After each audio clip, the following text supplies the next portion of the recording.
need to whine, it's Whinypaluza. Have some wine and join us on the Whinypaluza podcast with Rebecca Green. Welcome to the Whinypaluza podcast. I'm your host, Rebecca Green. I'm a wife, mother of 3, and licensed clinical social worker. I also have 3 fur babies at home too. My passion has always been to help children and their families. I always dreamed of being a wife and a mother. Parents are always learning through their struggles, failures, and successes and joys. I am no stranger to this wild ride of parenting, and I know behind every great parent lies a team of supportive friends and family. I want to be part of your support system. I want you to know that you are not alone. We are in this parenting world together. Join me every week for insightful discussions with experts on parenting and marriage, as well as other parents who have found the secret to successes in parenthood. You'll learn tips and tricks to make life with your family better than ever. I hope you will follow along with me while we dive into what it takes to achieve a happy family. Hello, everyone. This is Rebecca Green for the Whinypaluza podcast, and I am super excited today because I have Jessah Autum here with us today. Jessah, thank you so much for joining me today. I'm honored to be here. Thanks for asking me to be on the show. This is going to be a wonderful conversation. I'm going to tell you a little bit about Jessah. She is a certified health and life coach who helps women heal their body image, and guides them to a sustainable approach to food and freedom so that they can finally feel confident and free in their body. How amazing does that sound? I mean, it just sounds like exactly what we need at this time of year. We were just talking about the holidays and the New Year's and how this is the perfect time for this conversation. Right? So let's jump in. And I always like to start with, I love learning about people. So tell us what inspired you to become a certified health and life coach. First of all, I'm just so, again, honored and excited to be here and to share a little bit of my story and see if anyone can get any inspiration from it. So a little backstory about me. Growing up as a girl, I always had a lot of body image struggles.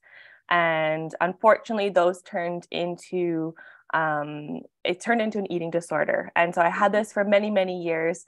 And I say this with a smile because I really know that my story and my transformation, it has allowed me to come to the place where I am now, where I get so elated. And it's like my mission to help women through this period, because I know that so many women go through these struggles as well. So through my healing process, I got actually really interested in nutrition and food and health. And so it's really beautiful, the turnaround that I was able to experience. And so through I like to call it like the wound or the wounded healer. So through all of that, I was able to see clearly my soul's purpose and my mission. And that's to share the message about body image struggles are real in our day-to-day, but to also be able to help women to grow and heal and to create awareness around the struggles so that every woman can get the health that they deserve. Because I always like to say health is our birthright and we all deserve it. And when we can really realize that, I saw a quote the other day and I loved it. It's like, our body is not an ornament, our body is an instrument. So that one really hit home for me. Oh my gosh, I'm writing that down. I should quote that. I think it's they're 2 girls. I came across them and their book.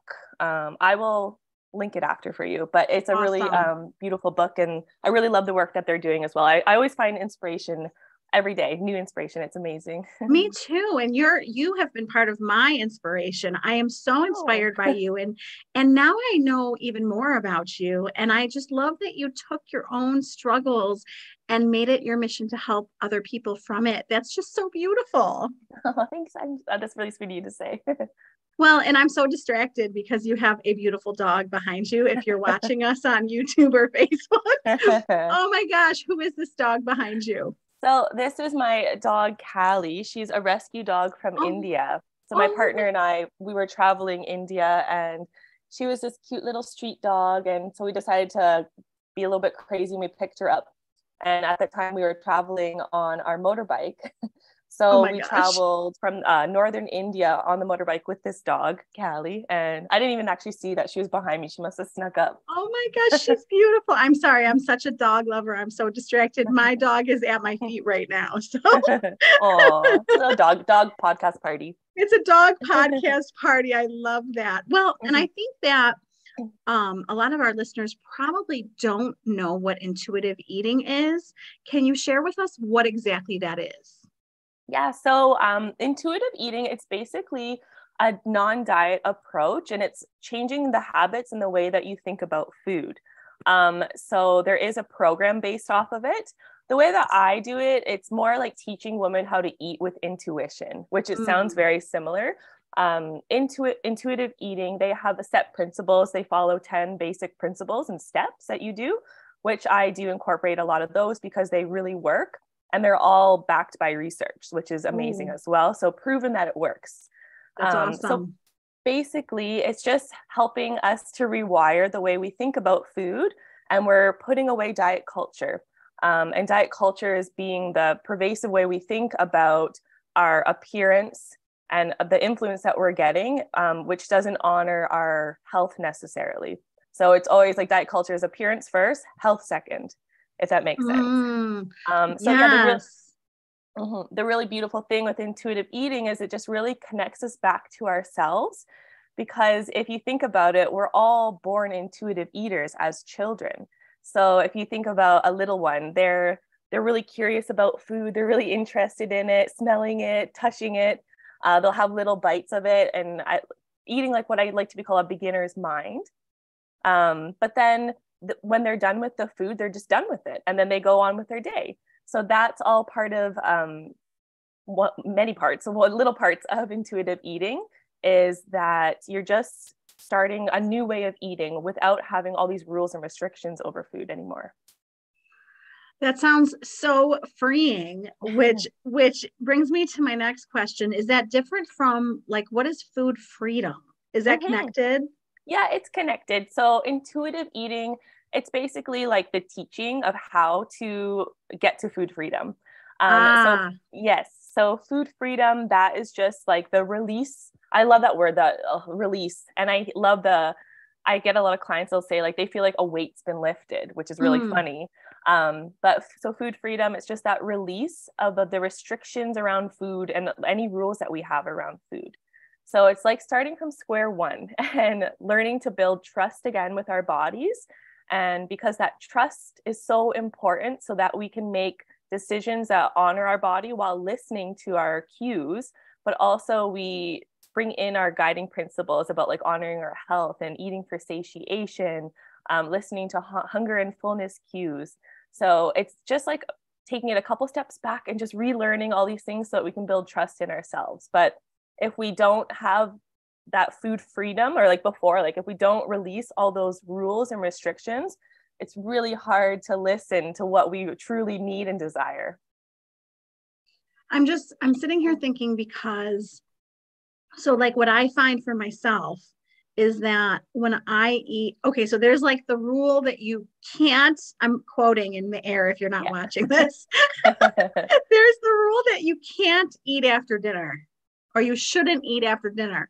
And what I find for myself is if I eat late at night, I don't sleep well. So I have made like in my mind, I try to make this like, see, I need to shift how I'm thinking about it, because I'm making a rule for myself not to eat late at night so that I sleep better. So like, to me, that's kind of, I'm using like the rule language. So that's not really food freedom, right? Well, it's interesting. I really like this, actually. This is like a creative way to explain, because I'm sure lots of people have questions. Excuse me, I have a little cough, I'm sorry. But so there's also honoring your specific makeup and your health. So there's a lot of people as well. So say someone has celiac disease, or like me, they're lactose intolerant. So I don't necessarily have a rule that like I can't eat dairy, but I choose not to eat it often. I still do sometimes, but I choose not to eat it often because I know the effects that it will have on my body and it makes me uncomfortable. So then going, say for you, instead, you could, if you want to try it out, instead of saying, no, I don't eat after dinner or I'm not allowed, just say something along the lines of, I'm choosing to stop eating and just have dinner because I know that it'll affect my sleep. So it's kind of like, and it sounds really simple, but just switching your wording around, it like brings the power back to you. But that being said too, like, we don't really need to overthink it. If it feels like, you know, like a lot of pressure and it's causing more stress thinking about like letting go of the rules, then that stress in itself is like worse for us. So, and I think that's really common as well. Like, I can't eat too late before I go to bed either, because I do wake up in the night but then it's interesting because this is why this is beautiful, because we're all so different. So for you, you know that it will disrupt your sleep, whereas some women, they might need to actually have a bedtime snack because their blood sugar gets really low in the night. So this is comes back to that whole circle of like with diet culture, and there is not one size fits all approach when it comes to our health, because we are all so beautifully unique, as you mentioned, like even with you in the sleep, whereas someone else might have to have something before they go to bed. So yeah. That's so interesting. It's like listening to your body. And and I love, Exactly. yes, I'm trying so hard as I age to just focus more on what makes me feel good. I'm trying to shift. Yeah. I'm working with you to shift. You're helping me. Oh, it makes me happy to hear that. Oh my gosh. Well, and the whole body image and confidence. I have to tell you, my youngest is 10, and I see it with her and her friends, and it's making me want to cry. So Yeah. I certainly need your help to help her and to help the girls, the kids, and the women just feel more confident in their body and have a better body image. How can we do this? Okay, so can we get started? I think the most important thing, this is a huge reason why I'm doing this as well. I don't actually have any kids of my own, but when I do, or if I do one day, then it's so important for me to teach them off the bat, because growing up, maybe I'm grateful for where I am. Like I didn't want my story to change. I'm honored to be in the place that I am. But I love that. maybe we could, thank you. But maybe there's ways that like it could have been different, you know? So I think it's so important. The first thing I would offer for if you're a mom, if you have kids, especially young girls, is to make them very hyper aware of diet culture. So we see things like in ads, in TV, in shows. I do a little series on my Instagram page and Facebook. It's called a diet culture. When we're growing up. So I show little clips of like TV things or shows, or movies, and where it's like these crazy diet culture things that are coming up. So during that time when I was growing up, I didn't have this hyper awareness that I have now. And so I was just taking in all these messages as a young girl growing up, thinking that this was the way it was. And so I think as a mom, or even if you have any young girls in your life, just to be an advocate and just to say either this is wrong, or just to explain it in a nice way that this isn't the way it is, even though that these people think that this is what we should be learning or listening to, that it's not the way that we have to think about our bodies. I think that's really important. But also just being empathetic and compassionate. That's a big one too, because I know it's a really confusing time for girls and they tend to judge themselves and there's a lot of comparison. But I think the first step is just awareness and making sure that they have the tools so that they can be aware of when diet culture is coming up. But also letting them know about boundaries. And I think I saw one of your episodes that you were talking about setting boundaries. And that's so important for young girls as well, just so that they can have the voice that, say, if they're with some friends and maybe their friends are talking about that, they can say that they don't want to talk about that. And that's so empowering for them as well. And then they can go play and not worry about their body because they're a young girl. They don't need to worry about that stuff yet. So that's probably where I would start. But I know it can be a tricky and sticky situation and it's hard. But I think for us as older women and the women who are mothers, just being being advocates for your daughters and just feeling that empowered feeling that you're not going to let them go through kind of like maybe what we did when we were younger. Well, and I think everything that you have said applies to us too. And definitely. right. So like me being aware of diet culture and me setting boundaries and everything you just said helps me too, for sure. Yeah. That's the number one thing too, you know, even for myself, I like to say I'm on a continuous healing journey, even though I'm teaching women and I'm empowering them and educating. This is also helping my healing journey. So every day it's like 1% better, you know? And I think collectively, if we can all rise up and just come back into that empowered feeling of our bodies, and again, be reminded that our bodies are not this ornament, that they are this physical vessel that we are here to experience life in. And for us to get out of that trap, that mind-body trap of just, again, the comparison and the control and the scarcity, it's just like, it just brings our energy down. But that's my hope, is that every woman can feel this beautiful surge of that empowerment and that trust and that control over their bodies. Because then at the end of the day, they can just go out and enjoy life, because that's what life is all about. Oh, sounds so wonderful. I'm sitting here thinking about, I think it was you talking about honoring your body. I think I was listening to you, and it's just amazing to me how hard we are on our bodies. We're not honoring it. We're not trying to take care of it. We're picking it apart and criticizing it and being hard on, and like the stuff that we put, when I think about, oh my gosh, when I think about all the diets that I have been on my whole life, it makes me cringe. Like, I wish that I knew then what I know now. I wish. Yeah. And it's, you know, you're not alone there. Like, there's so many women who they are struggling and they just want to feel this control.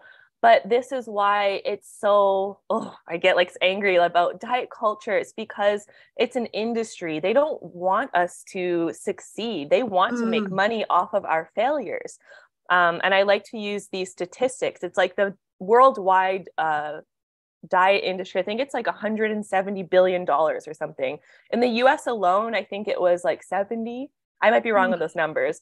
Gosh. But, and you know what? And then there's what's like about 7 billion people on the planet. How does that work? That includes men, children, women in those statistics. And if the diet industry if a diet program actually worked, then those numbers wouldn't be so astronomical, right? So again, like they don't want us to succeed. Otherwise, then there'd be no more money made. If every woman on the planet, if they succeeded in a diet, then that would just be it. And so I think it's really important, again, for us just to become hyper aware. And it's also noticing about the diet cycle, you know, so we get our bodies in this state of feeling we're struggling, we're stressed because we don't know how to take care of ourselves. So then we go on a diet, but then our body becomes in this more stressed state. And then oftentimes after a diet, women, like 98% of women will often gain back the weight that they lost initially, plus some, because now their body is in this human survival mode. And so it's just trying to find this place of homeostasis and this place of balance. And so that's why with my coaching, it's like, I don't like to say it, but I like to say it's like the last diet you'll ever have to do. And again, it's not a diet, but I like that phrase because it just sounds so freeing that now you will have the power and you won't ever have to diet again. You're going to know how to guide yourself while you're healing your body image. And I think it's just really important. I think every woman deserves this and deserves this knowledge. Absolutely. Oh my gosh, you just explained so much. I know. I tend to get because it's, again, I'm very passionate about this and I can feel it like in my stomach sometimes when I'm talking, because that's how I know too, that this is what I'm meant to do. And I'm meant to share this message as well. Oh my gosh, 100%. I can feel your passion and I can't even express to you how much I love this topic. This is just perfection. Well, and you talk about getting to the root, to the subconscious root, which I think a lot of women don't know that there is a subconscious root to their dieting. So can we talk about an example of that and what you can replace it with a new, better reason? For sure. So it's interesting. So I like to explain like the subconscious mind. So let's think of like an iceberg, right? So just the very tip of it is on top of the water. So that is our conscious brain. That's what we can like see, our thoughts that we like are, we know that we're thinking about, the way that we perceive the world, where our subconscious thoughts, that's all under the water. And so this is all this messaging and programming that we've gotten our whole lives, which really dictates the way that we actually think. And it also dictates our actions and our identity of who we are. It shapes our beliefs. And so an example I like to give for that. So say there's a woman who comes to me, and even though she, you know, she doesn't want to diet anymore, but she still wants to lose weight, which is okay. Everyone has like their things about them, but we work through the reasons why. So how I like to get to the subconscious root of this is I like to ask her, why does she want to lose weight? And oftentimes the answer is to feel maybe more confident. That's a really common one. And that's, you know, I'm sure a lot of women would love that. And so then I start going deeper with her and I'm like, why do you want to feel more confident? And she might say, well, you know, I want to feel more confident in a bathing suit. And so I'll say, well, what's important about feeling confident in a bathing suit? And she might say, well, you know, I just really want to look like sexy or nice at the pool and then maybe attract my husband. I'm like, oh, okay. So now this is changing a little bit. And I say, so what's important about attracting your husband? And she answers something along the lines of, well, you know, I feel like we're not connecting as well, or our intimacy is lacking. So right there, it's like, oh, okay. So it doesn't really have anything to do with her body, but the deep root of what's going on is she's lacking intimacy. And so a lot of the times too in our lives, we go through these motions and we have these fears, and a lot of them stem to like fear of not being loved, fear of judgment, which is a big one in our bodies, fear of abandonment. And so understanding the roots of what we are really wanting and desiring is so powerful and important, so that we can, again, heal our body image and, you know, get a healthy body, because I know it's really important for our longevity. But understanding, what do we really desire? Like, what does our soul want? Because it's oftentimes not just about our looks or our body. And also just understanding as well on the side of that, the subconscious thinking that we have and why we think our bodies will get us that love that we are looking for. Or, you know, and a lot of times it comes from generational, like what we've been hearing as women from, it could be grandmas, aunts, mothers, and then again from ads and magazines, or we're hearing, you have to look this way if you want to get a husband, or someone in our family is like, well, you'll never get a husband if you're eating that. You know, it's just all these messages we receive. And so that's why I find it so powerful in coaching, is just getting really to the subconscious root. And then making this their truth. So the way that we can go about this is, okay, how can we get you more intimacy? How can we get you in that conversation with your husband of where you're confident enough to voice what you're needing or what you're wanting? Because at the end of the day, it's like your soul is telling you it needs some more nourishment, and it's non-edible nourishment, but that's what it's desiring. So then we'll work through that and how to get that for them. It's amazing what's underneath the desire. Yes. You know, when you get to the root cause of the need, of the feeling of the need to diet and be thin. Yeah. Oh boy. This is such a complex topic. I know it's a lot to unpack. And I think I always love a lot of the realizations too. When I'm talking, I did a event last week, and some of the stuff I was saying, the woman who was hosting as well, she was looking at me like, wow, like, and it's really beautiful and powerful. And I love sharing it as much as I can. So that's why, again, I'm grateful that I'm here with you, so that we can share this message to so many women, because I hope that they will get that same feeling as well. I hope so. I hope that we can help people move into a better place with food and body image. And that's the goal. That is definitely the goal. Well, and I love that you talked about letting go of food rules and replacing them with the principles. And I would love, can we talk about what the principles are? Because I would love to know. I think this will help us. Yeah. So a couple principles I like to share with clients. So there's like specifically to like the intuitive eating method, they have 10 specific methods. I do things a little bit differently. Again, I like to incorporate that. But the intuitive eating program, that is like rewiring again the way of your eating habits. So what I do is I do like a lot of body image healing while we're working on eating habits and then movement that works and whatnot. So principles, for example, can be about honoring your hunger and fullness. I really like to invite one in of eating for energy. So these are the things of what can we add into our diet. And again, diet just being what we eat, not a diet program. But what can we add into our lives? So, and I like to talk about the theme of abundance because I'm sure, excuse me, sorry. It's okay.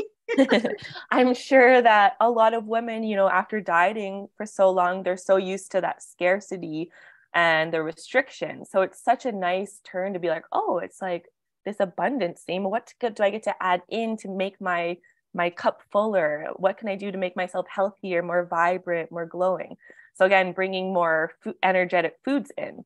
Other things include eating for satiation. So learning how to cook meals that are satiating and not just eating meals that aren't going to satisfy us. Also honoring our health and incorporating gentle nutrition, movement that works. So doing movement that we actually enjoy and not just because a program promises specific results.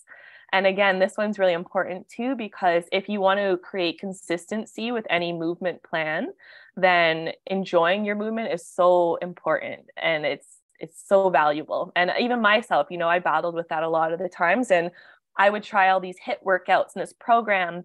And then also learning about a woman's cycle is incredible. That's a whole nother thing. And learning that like, I can't do a HIIT workout while I'm the week before my period, say, you know, and it just doesn't work. So just understanding and respecting the body that I'm in, it's huge and it'll go so far. And yeah, so I think it's just really lovely being able to say, like, I don't have rules or restrictions, such as I don't eat carbs or I don't eat after 7 or low fat, but just saying I have this toolbox of principles that help me to become my most healthy, vibrant self.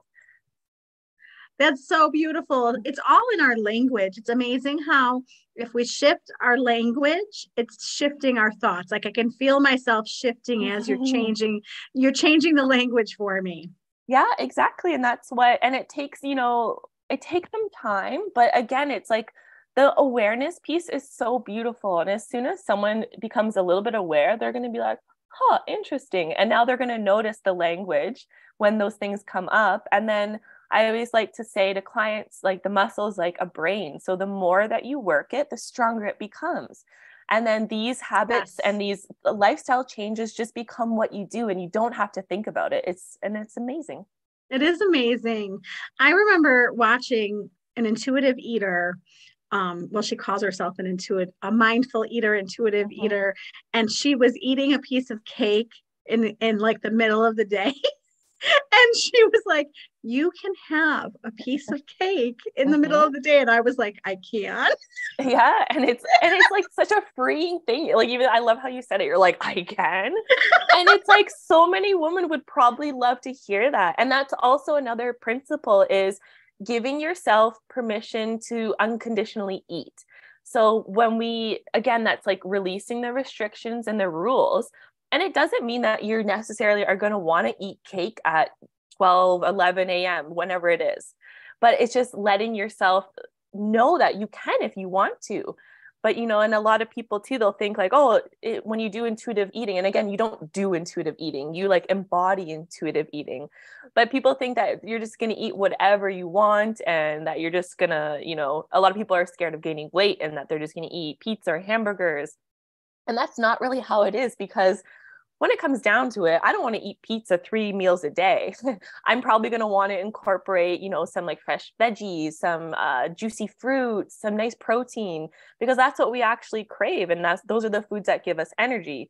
There's definitely a place for pizza. I love pizza. My husband makes amazing pizza, but you know, this is just to like alleviate that stress that people do think that they kind of have that same reaction of like, I get to eat cake.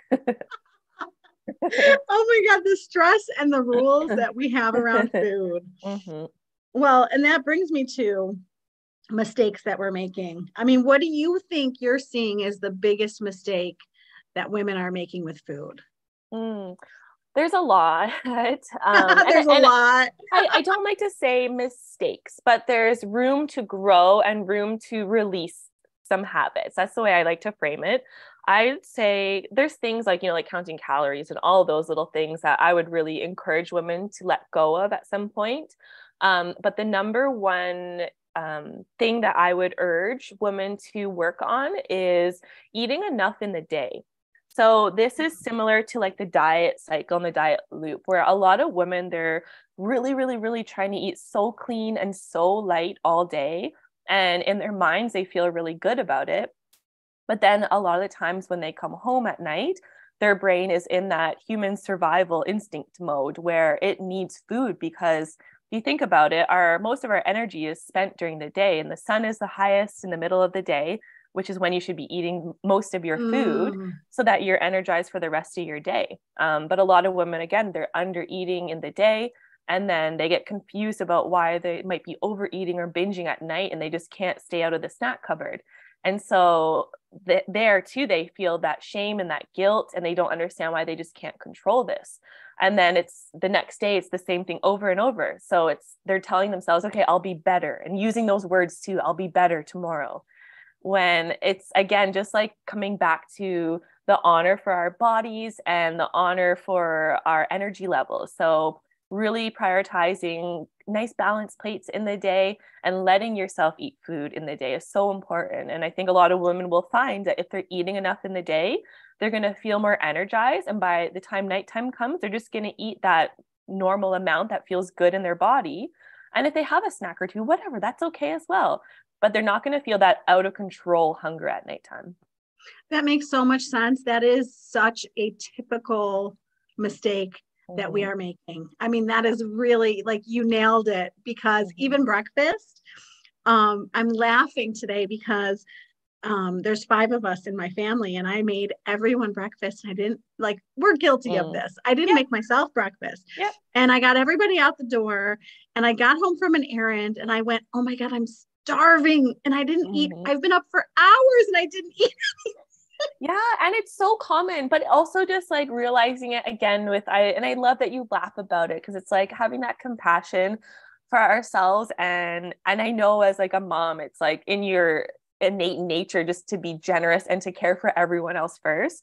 But I brought this up the other day, and it's like when you take care of yourself first, it's like when you're on an airplane and if like, hopefully this doesn't happen, but if the oxygen masks come down, they always tell you to put your oxygen mask on first so that you can take care of everyone else.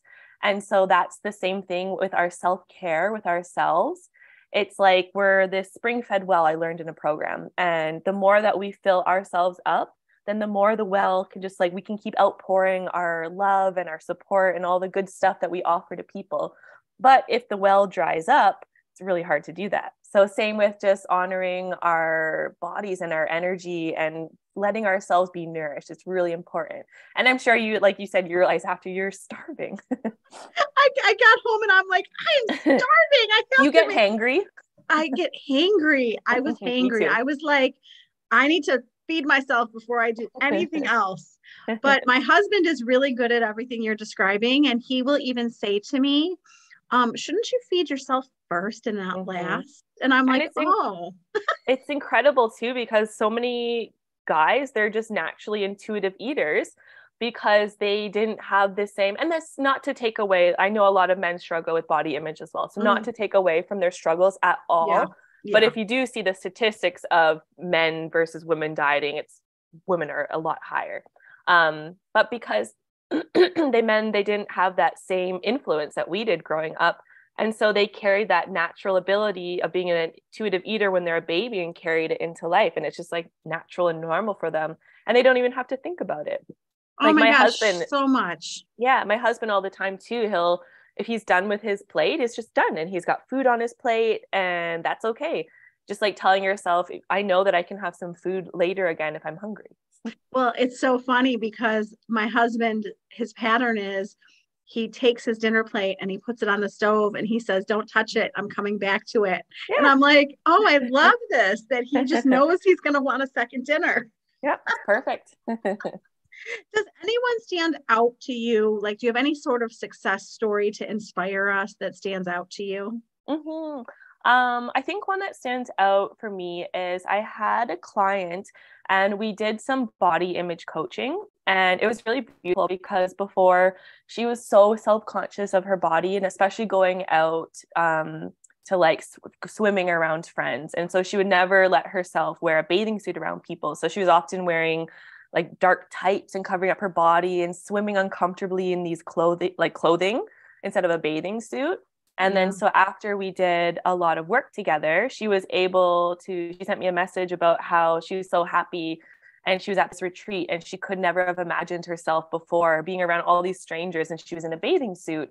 And, hearing that freedom again, it's like that body freedom, just being able to enjoy our body.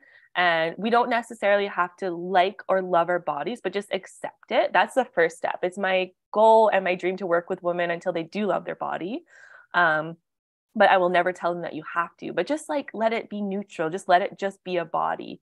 And, all our bodies deserve to be comfortable. I know a lot of women, they will cover up, even if it's really hot out, because they want to cover their arms. I had another client tell me about that. She doesn't let herself wear long shirts in the hot weather, but she was working towards that now.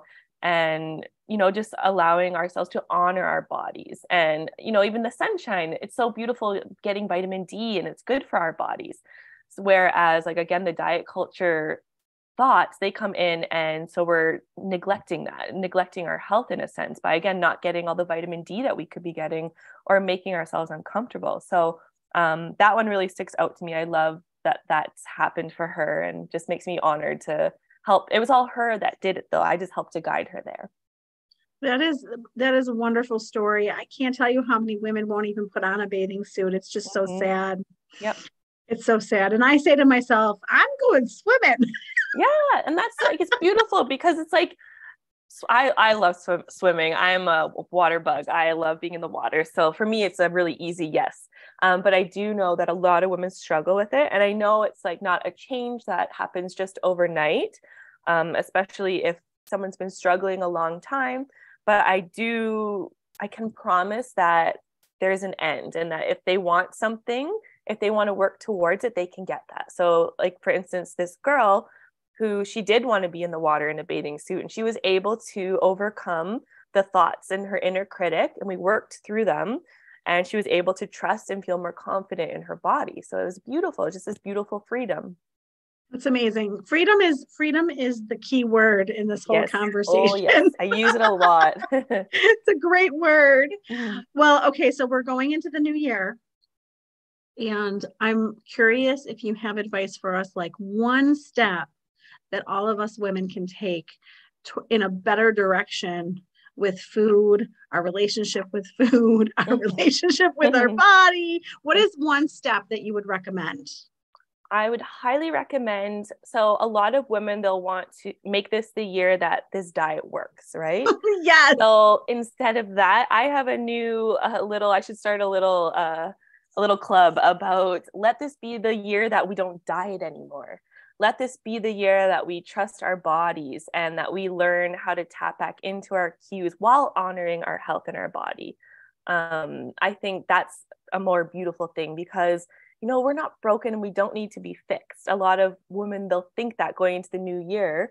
And I know it's interesting, like seeing the gyms and all the diet programs, they make us so much income and money after the holidays because it's like, okay, again, the new year, new me. But you don't need to be a new you. You are perfect just how you are. And so I think, letting go of diet culture once and for all, let this be the year that you become your most healthy, vibrant, empowered self. That's what I would love to help guide all these women to. Oh my goodness. Yes. Couldn't agree more with that step.